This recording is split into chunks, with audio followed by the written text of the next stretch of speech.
عندك زيت وسخ النهارده؟ عندي. بس عندي سؤال.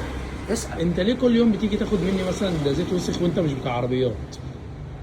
يا عمي ما انا طعماجي. طب وايش دخل الزيت ده في الطعميه؟ ما الطعميه بتتقلي في الزيت. وده الزيت اللي احنا بناكل من الطعميه يعني؟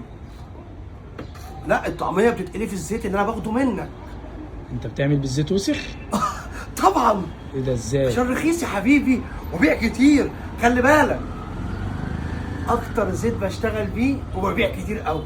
عارف لو اشتغلت في زيت تاني اللي هو بتاع الناس اللي بتراعي ربنا وما يرضي الله، الناس اللي هي الطعميين اللي هم الصح ما بشتغلش.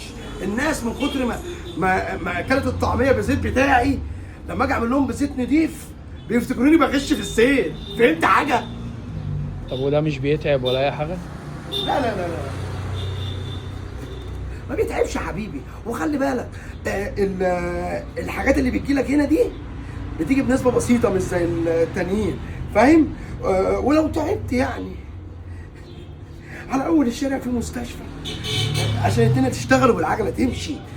الدكاتره بدل ما هم عندهم ركود في الشغل يشتغلوا اكتر. عندك كام برميل؟ عندي 12 النهارده. 12 على الحبل. 12 على الحبل. اديني براميل بس من الصيني.